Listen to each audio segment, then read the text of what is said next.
Bitcoin is one of the hottest investments today. Pero sulit ka ba mag-invest in Bitcoin or too late na? In this video, alamin nga natin kung paano gumagana ang Bitcoin and kung paano ka nga ba pwedeng kumita dito. So kung totoo nga nakapagpayaman ng Bitcoin, just watch this video.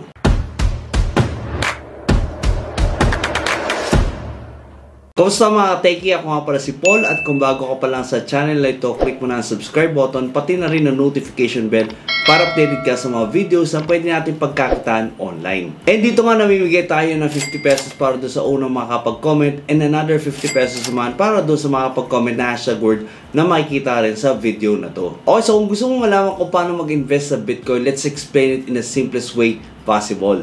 So ano nga ba ang Bitcoin? Bitcoin is a digital currency or a cryptocurrency. So pareho lang yan and huwag kayo malilito kasi digital means nasa internet lang yung Bitcoin na yan. So wala kang physical na mahawakan with Bitcoin pero merong yang value. Para itong pera sa online world na hindi kontrolado ng mga gobyerno or ng mga bangko. So yun lang ang definition ng Bitcoin and napakasimple lang, di ba? Ngayon, paano naman tayo kikita with Bitcoin? So there are three ways para kumita with Bitcoin. So first is yung bibili ka ng Bitcoin and hihintayin mo siyang tumaas in value. So for example nga, yung Bitcoin kung matatandaan ko, it was just $1 per Bitcoin. So ngayon, yung Bitcoin is $100,000 per Bitcoin. So imagine if you have accumulated that much of a Bitcoin way back 10 years ago. Napakalaki na ng value ng Bitcoin mo ngayon. So ganun lang po, bibili ka sa mababa and then hihintay mo siyang tumaas in value. So ganun nga po yung one way para kumita tayo with Bitcoin. Second is yung tinatawag na staking. So kung meron ka ng Bitcoin and nakalagay sa mga exchange like Binance, pwede mo na siya ilagay sa mga staking na tinatawag, no? So kapag staking, kumikita ka ng passive dito, no? Ibig sabihin, ilalagay mo yung Bitcoin and then kikita ka ng interest in return. So for example, merong 2% in return annually kapag nilagay mo yung pera mo in staking. So that's the second way para kumita nga with Bitcoin. So the third way na pwede kang kumita with Bitcoin is through trading. So ito naman pagkakataon mo yung volatility ng Bitcoin, no? So may taas baba yan. So kapag bumili ka nga sa baba and tumaas yan, kikita ka. And isa pa nagpapalaki ng profit mo dito is yung tinatawag na leverage. So for example, meron kang $100 and gusto mo mag-trade ng Bitcoin with leverage, pwede mo siyang i-trade at the value of 1,000 or even 10,000 and $100,000.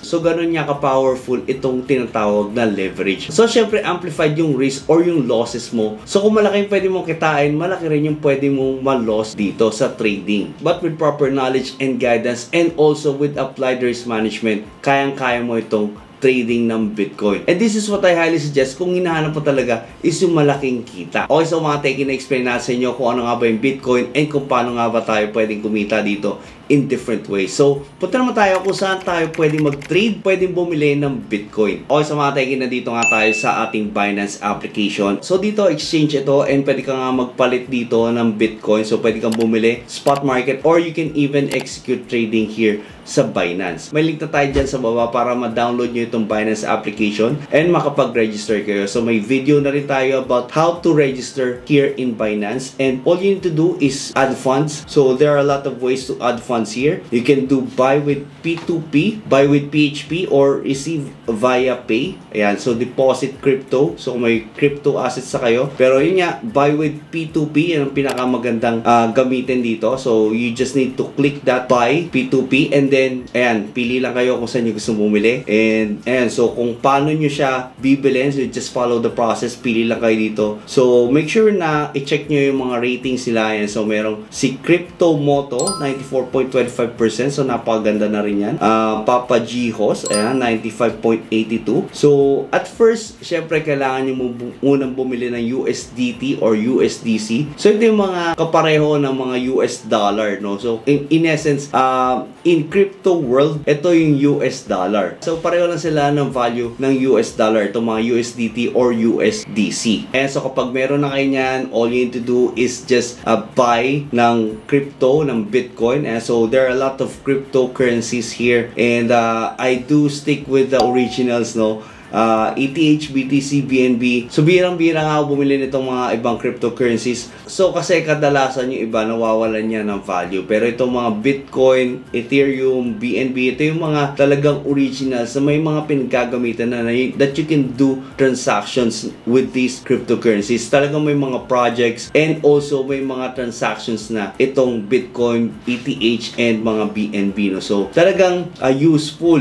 And ako, subukan na talaga itong mga cryptocurrencies na to. Ayan, so since meron tayong USDT or USDC, ayan, so all we need to do, ayan, so punta tayo sa spot. Ayan, so pag buy and hold tayo, so the first strategy na tinurungan natin kanina is yung buy and then hintay natin tumaas in value. So ganun nga lang po yung gagawin natin dito with spot market. So first, syempre kailangan merong pondo yung spot market mo. Yan. So since nasa earn nga yung pera ko naka-staking, so nalipat nga natin sa spot market kasi kailangan niya natin ilagay yan dyan sa spot para maibili natin ng Bitcoin. So punta lang tayo dito sa trade, and kung hindi naman kayo particular sa price ng Bitcoin, no, you can do convert or you can do spot here. So all you need to do is just put here the amount na kung magkano yung gusto nyo na Bitcoin. So in USDT value, no. So kung meron kayong 500 or 400, you can buy 100 or you can even put here na 100%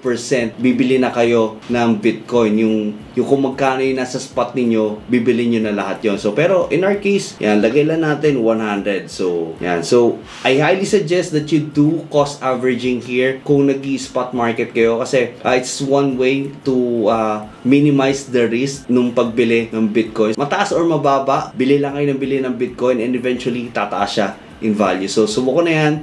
It even went down to 15,000 per Bitcoin, and then it went up to 100,000. So nag-cost average lang tayo dyan. And maganda nga yung naging average natin. No? So talagang kumita tayo with the buy and hold strategy dito sa Bitcoin. So yan, pag nakalagay na kayo dyan ng 100 USDT, so just click buy. Okay, so mga techie, yan. No? So nakabili na nga tayo ng Bitcoin, and yan, hintay lang natin siya tumaas in value. Ayan, so makikita nyo yung USDT natin na bawas, and yung BTC natin nagkaroon ng laman. Ayan. So ibig sabihin bumili talaga tayo ng Bitcoin dito. So all we need to do from here is we wait na tumaas ito in value. By the way mga techie, meron din tayong video about Bitcoin investing through GCash naman, no? Or you can also buy Bitcoin using GCash, no? So meron sa ng Gcrypto doon, and yun, make sure lang na may laman yung GCash ninyo para ma-top up ninyo sa Gcrypto ninyo, and then yun nga, pwede na kayong bumili ng Bitcoin doon or other cryptocurrencies. Okay, so mga techie, the next way for us to earn here is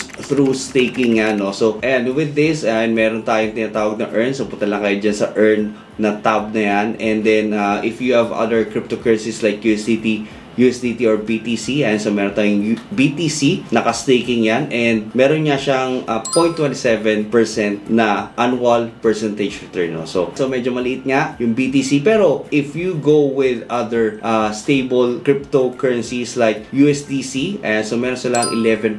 So napakalaki niyan. If we are going to compare this with the banks, banks can only give you 2%, or even the digital banks can give you 6%, but this 11%, so napakalaki niyan, and daily rewards yan, no? So everyday mapupunta yan dyan, or and you can do auto subscribe ng mga daily rewards nyo para co-compound yung interest ng cryptocurrency nyo, tutubo rin, no? So ganun po yung compounding interest. Yan. So USDC, naka-staking nga, so ilalagay lang natin sila sa staking, no? And then yung parang nagta-time deposit ka, so yan yung other term for staking. So in return, ayun nga, makikita ka na nga with that. So passive nga po yan, 11% ng cryptocurrencies na nilagay mo. Ayan, so dito, since passive nga siya, click ka lang dyan, and then wait ka na lang ng mga rewards mo, and then ayun, redeem ka na lang kapag gusto mo nang kunin, no? So ganun lang siya. If may makita ka, bumaba siya with 5% or 6%, and then the other stable coins like USDT tumaas, so pwede mo siyang ilipat doon para kumita nga siya na mas malaki. Ayan, so minsan naman ETH, Bitcoin, BNB, mataas din yung staking rewards sila dito, maabutin ng 4%. So you can also try that. With staking, again, you can just put your cryptocurrencies into earn and then staking. Yan, select nyo lang yan and then kikita na kayo. So passive po yan. So wala po kayong ibang gagawin, di po ninyo kailangan maglagay ng transaction. One time lang yung transaction nyo dito and then mag-earn na kayo passively. Okay, so the third way for us to earn here in Bitcoin is through trading. And ito nga, kailangan mo nga mag-open ng trading account with broker. So, nandyan na rin yung link niyan sa may description box below. So, click nyo na lang yan. And then, don't forget to put the partner code, Moneytech. Ayan. So, once na nakapaglagay na kayo, nakapag-register na kayo dyan, may video din tayo about how to register. Ayan. You can also join our Telegram community. And then, doon nagbibigay tayo ng trade ideas that you can use for your trading. Ayan. So, dito, yan, with Bitcoin, meron siyang kapares, no? BTC USD. Ayan. So, tatimingan mo, syempre, taas-baba. Ayan. So, pwede kang kumita kapag tumaas yan. So, you can buy or you can sell. Ayan. So, pwede ka pa rin kumita kapag nag-sell, no? Ayan. So, you just need to put here target profit mo and then also don't forget to put your stop loss. Okay? So, kasi dito, we are using leverage and if you have $100, you can trade your capital with the value of 1,000, 10,000 or even 100,000 US dollars, no? So ganun ka powerful itong leverage. So it's a double-edged sword, no? So pag mataas yung pwede mong i-profit, so syempre mataas din yung pwede mong maging losses. So make sure that you know what you're doing para hindi ka maubusan ng capital dito. So dito wala kang assets, wala kang property, no? Kapag ka nag-buy or nag-sell ka ng Bitcoin kasi you are using leverage. So you are prone to wipe out. So pwede kang maubusan ng capital dito. But then again, the profit is too high, so you can earn 5 to 10% per day of your capital. So it's really big. So if you are going to do the math and you do compounding interest, it's really a big profit. So here you need to learn about technical analysis and also you need to be updated with the current events and also with the fundamentals of the pair that you are trading. So especially with Bitcoin, no? So you need to be updated with the news and para maging profitable nga tayo dito sa ating trading. So again mga techie, with Bitcoin investing, there's no guarantee with the profit. And also if you're going to do the spot market trading ng Bitcoin, and which is itinuro ko kanina, buy and hold lang.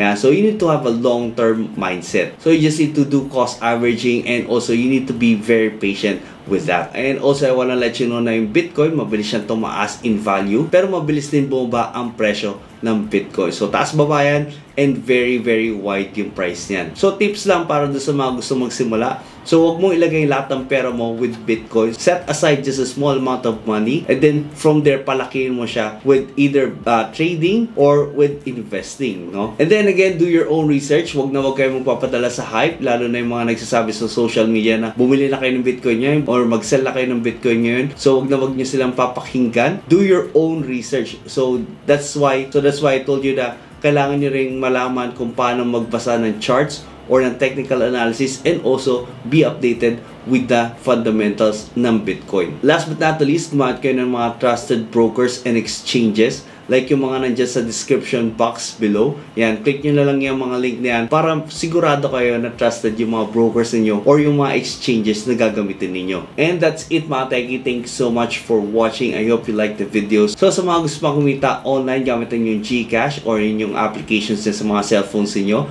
Click nyo yung video dyan sa screen. Thank you so much for watching. You have a great day.